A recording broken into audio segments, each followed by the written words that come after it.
మాట్లాడుతున్నాడు ముఖ్యమంత్రి. ఎంత పచ్చిగా అబద్ధాలు ఆడుతున్నాడు. నా అక్కలారా, నా చెల్లెల్లారా, నా తమ్ముళ్ళారా, నా అన్నలారా, పేద ప్రజలంటే ఎంత ప్రేమ నాకు అని. అంటే నేను ఒకటే చెప్తున్నా, ఈ 5 సంవత్సరాలు నువ్వు దోచుకునే డబ్బులు మీరు కానీ, మీకు సహకరించిన అధికారులు కానీ, మీ నాయకులు కానీ, మీ దగ్గర ఎవరైతే క్లోజ్గా ఈ డీల్స్ అన్ని చేసిన వాళ్ళ డబ్బులంతా కూడా ఏ రాష్ట్రంలో ఉంచినా, ఏ దేశంలో ఉంచినా, ఏ రూపంలో ఉంచినా ఆ డబ్బులంతా కూడా ఈ ఎన్డీఏ ప్రభుత్వం రేపు రాబోయే ఆంధ్రప్రదేశ్లో డబుల్ ఇంజిన్ సర్కారు ఎక్కడ దాచినా కూడా పేద ప్రజల రక్తాన్ని పీల్చి సంపాదించిన డబ్బులంతా కూడా తెచ్చి ఆంధ్రప్రదేశ్ ఖజానాకి పెట్టి అక్కడి నుంచి ఎవరెవరైతే ప్రజలు నష్టపోయినారో ట్యాక్స్ రూపంలో కట్టి 10 రూపాయలు వారికి అందరికీ మరీ రిటర్న్ ఇవ్వడం జరిగింది. నువ్వు 1000 రూపాయలు ఇచ్చి 10,000 రూపాయలు ప్రజల దగ్గర నుంచి దోచుకున్నావు. ఎలా దోచుకున్నాడంటే రకరకాల ట్యాక్సులు పెంచి ఒక మద్యంలోనే రోజు మద్యం తాగే వాళ్ళు ఆంధ్రప్రదేశ్లో ఎక్కువ శాతం ఉన్నారు. ఎందుకంటే మనం లెక్కలు చూస్తే తెలుస్తున్నాయి. వారికి దగ్గర నుంచి రోజు 150 రూపాయలు లేదంటే 300 రూపాయలు. ఒక క్వార్టర్ తాగేవాడి దగ్గర అయితే 150 రూపాయలు, 2 క్వార్టర్లు తాగేవాడితే 300 రూపాయలు. 300 ఇంటూ 30 10,000 రూపాయలు. 10,000 రూపాయలు ఇంటూ 12 దాదాపు 1,00,000 నుంచి 1,10,000 రూపాయలు వారి దగ్గర నుంచి దోచుకున్నావు. నువ్వు ఇంటింటికి గడపని పోతున్నావు కదా, మేము మీకు ఇంత డబ్బులు వేశాం అంత డబ్బులు వేశామని దాంట్లోనే మీ ఇంట్లో మీ ఆయన ఇంత తాగుతున్నాడు, దానివల్ల మేము ఇంత తీసుకున్నామని తెలియజేస్తే కూడా బాగుంటుంది. అసలు అబద్ధాలు ఏ విధంగా చెప్తున్నాడంటే, ఇతను నాయకుల్ని కలవాలా, వారి ఎమ్మెల్యేల్ని కలవాలా, వారి కుటుంబ సభ్యుల్ని కలవాలా, వారి మంత్రుల్ని కలవాలా, ఇంట్లో కూర్చొని ఏ విధంగా ప్రజలను మోసం చేయాలి, ఏ విధంగా ప్రజలకు అబద్ధాలు చెప్పాలని ప్రాక్టీస్ చేసి ఈ 5 సంవత్సరాలు ఈ పని చేస్తామని చెప్పి తెలియజేస్తున్నా. ఎప్పుడైతే ఈ కూటమి నువ్వు అసలు ఏమన్నావు, ప్రతి ఒక్కరు కూడా మీకు కూడా తెలిసి ఉంటుంది, ప్రధానమంత్రి నరేంద్ర మోడీ గారిని కలిసి వచ్చాము, ఈ కూటమి లేదు, మీరు మా పార్టీలో నుంచి ఎవరూ వెళ్ళొద్దు, బీజేపీ పార్టీ మాకు అండగా ఉంటుంది అని ఎంత పచ్చిగా అబద్ధాలు చెప్పావు, ఎంత పచ్చి మోసం చేశావు. ఈరోజు ఏమైంది? కాబట్టి నువ్వు చెప్పే మాటలు ప్రజలు నమ్మే రోజులు పని. ఎప్పుడెప్పుడు ఆంధ్రప్రదేశ్లో ఎలక్షన్లు జరగాలన్నా, ఈ ప్రభుత్వం జగన్మోహన్ రెడ్డి ప్రభుత్వాన్ని దించాలన్నా, వారు అక్రమంగా సంపాదించిన డబ్బులంతా మరీ ప్రజలకు పంచాలని ప్రజలు వెయిట్ చేస్తున్నారని చెప్పి మీకు ఈ సభాముఖంగా తెలియజేస్తున్నా.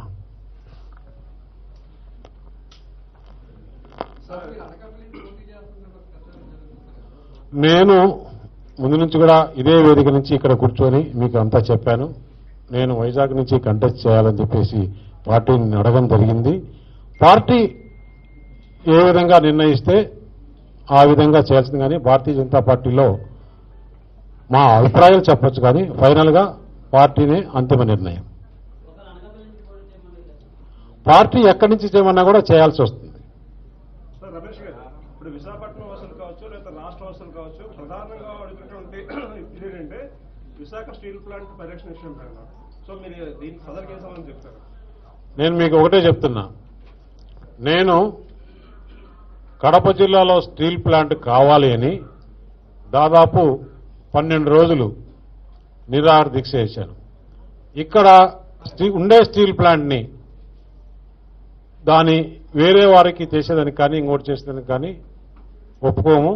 ప్రభుత్వాన్ని ఒప్పించి ఇక్కడ ఇంకా మెరుగైన ఆదాయ పద్ధతిలో ఏ విధంగా తీసుకురావాలి, ఇంకా ఎంప్లాయీస్కి ఏ విధంగా వసతులు కావాలి, వారికి ఏమేం కావాలనే దాంట్లో నేను ముందుంటానని చెప్పి మీకు తెలియజేస్తాను. సార్ నమస్తే. ఇప్పుడు జగన్ మన మీటింగ్ ఏం చెప్పారంటే సైకిల్ సెట్ లో ఉండాలి, గ్లాస్ సింక్ లో ఉండాలి. కమలం గురించి అంటే కమలం విడిపోయిందని ముందు కలిసారని చెప్పినా కూడా కమలం గురించి వ్యాఖ్యానించలేదు. అంటే కమలం అంటే వాళ్ళు కలిసి ఉంటారని భయమా, లేకపోతే కలిసి ఉండాలని ఒక మోడీ గారు సపోర్ట్ ఆయన కలిసి ఉండకూడదు అనే దానికి కోరుకున్నాడు. కోరుకొని వీళ్ళందరూ కలిస్తే నా పార్టీలో ఎవరు ఉండరు, నేను చేసిన అక్రమాలన్నీ బయట పడి ఇబ్బందులు పాలవుతాం, ఎందుకంటే రాష్ట్ర ప్రభుత్వము కేంద్ర ప్రభుత్వం ఒకటైతే ఈయన చేసిన దందాలన్నీ బయటకు వచ్చేస్తాయి అనే ఉద్దేశంతో రకరకాలుగా మరి అయితే అసలైతే కొన్ని నాకేమి వ్యతిరేకంగాని కాదు, కొన్ని ఛానల్స్ అయితే అబ్బా ఉదయము మధ్యాహ్నము రాత్రి కలయిక అవుతాయా, అయితే ఎన్ని తీసుకుంటాయి, ఇన్ని తీసుకుంటే వాళ్ళ క్యాడర్లో వ్యతిరేకత వస్తుందా, వ్యతిరేకత వస్తే ఎలా తట్టుకుంటారు? నేను ఒకటే అడుగుతున్నా, ఇదే ఛానల్స్ని పబ్లిక్ చాలా ఇంటెలిజెన్స్. నేను 3 రోజులు చెప్తున్నా, దీన్ని టెలికాస్ట్ కూడా చేయట్లా. ఇంతమంది క్రెడిబిలిటీ ఉండే నాయకులు, సీనియర్ నాయకులు, వేమిరెడ్డి ప్రభాకర్ రెడ్డి అయితేనేమి, మాగుంట శ్రీనివాసరెడ్డి అయితేనేమి, లావు కృష్ణదేవరావు అయితేనేమి, బాలశౌర్ అయితేనేమి, మిగతా వాళ్ళు చెప్పుకుంటే పోతే 10 మంది 15 మంది ఉన్నారు. వీళ్ళందరూ పార్టీ వీడి వెళ్ళిపోతుంటే ఒక స్టోరీ బెటరా? ఎందుకు ఈ పార్టీ నుంచి ఇంతమంది నాయకులు వెళ్ళిపోతున్నారు? దేనికి కారణం? నాయకత్వ లోపమా, లేకుంటే వీరి విధానాలు బాగలేవా, వీళ్ళు దోచుకుంటున్నారా, ఎందుకు ఇంతమంది వీడిపోతున్నారు అనే ఒక స్టోరీ పెట్టలా. ఒక్క స్టోరీ అంటే ఒక స్టోరీ పెట్టలా, ఊరికి స్క్రోలింగ్, ఈరోజు వాళ్ళు వెళ్ళిపోయారంట. మళ్ళీ ఎంటమడే ఈ పొత్తులో చేస్తే అక్కడ ఆ సీటు వేరే వాళ్ళకి వస్తే ఆ కార్యకర్తలు ఒప్పుకుంటారా? అది ఎవరైనా చెప్పాలి కానీ మీడియానే స్టోరీలు. ఒకవేళ అభిమానం ఉంటే ఉండొచ్చు కానీ మరీ ఇంతనా, ఇలాగనా? మేము చెప్తే కూడా మీరు చేయరా? నేను ఇప్పుడు ఇక్కడ మీడియాలో మారుతున్నంటే అది రావాలి కదా, రాదు. ఎందుకు ఇట్లా? అది కరెక్ట్ పద్ధతి కాదు. ఇప్పుడు ఏం జరుగుతుందో ఆంధ్రప్రదేశ్లో అవన్నీ చూపించండి. అది స్టోరీలు రాదు. ఈ విధంగా ఇది కలిస్తే ఏమవుతుంది, అది కలిస్తే ఏమవుతుంది, వీరు వ్యతిరేకత వారు వ్యతిరేకత అని కావాలనే ఒక స్టోరీ పుట్టించేసి కావాలనే ఏదో జరిగిపోతుందని చెప్పేసి సిద్ధం అయిపోతేనే బ్రహ్మాండంగా ఉందని సిద్ధంలో చెప్పిన అబద్ధాలన్నీ కూడా ప్రజలు గమనిస్తున్నారు. 23 వరకు ఏపీ బీజేపీ వైసీపీని విమర్శించలేదు, 23 నుంచి ప్రారంభమైంది.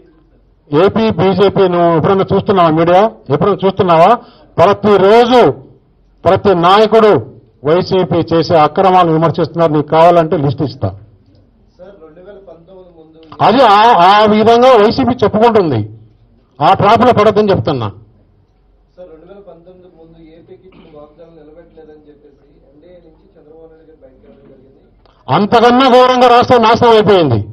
అంతకన్నా 10తో ఘోరంగా రాష్ట్రం నాశనం అయిపోయింది. రాష్ట్రం దూర తీసింది, రాష్ట్రం దోచేసుకున్నారు. సార్ ఇప్పుడు చంద్రబాబు నాయుడు గారు రాజీ పడి వచ్చారా? మళ్ళీ రాజీపర్ గారు ఆంధ్రప్రదేశ్లో ఆయన క్లారిటీగా ఇచ్చాడు. ఆంధ్రప్రదేశ్ అభివృద్ధి కోసం, ఆంధ్రప్రదేశ్ రాష్ట్రాన్ని మంచిగా చేసుకునే కోసం డబుల్ ఇంజిన్ సర్కారు ఉంటేనే, బీజేపీ అండ ఉంటేనే పాలించాలి, ప్రజలకు మేలు జరగాలి. మనము ఆఫీసులో కూర్చొని మేనిఫెస్టో తయారు చేసుకునేది కాదు, ప్రజల దగ్గర నుంచి సజెషన్లు రావాలి అనే కారణంతో ఈరోజు అందరికి కూడా ఒక మిస్డ్ కాల్ ఇస్తే వారికి అప్లికేషన్ మాదిరి మీరు ఏమేం చేయాలని చెప్పేసి ఒక డౌన్లోడ్ అవుతుంది. దాని నుంచి ఆన్లైన్లో చేయొచ్చు, లేదా అలా చేయలేని వారికి కూడా అప్లికేషన్ పేపర్లు మనం ఉన్నాయి.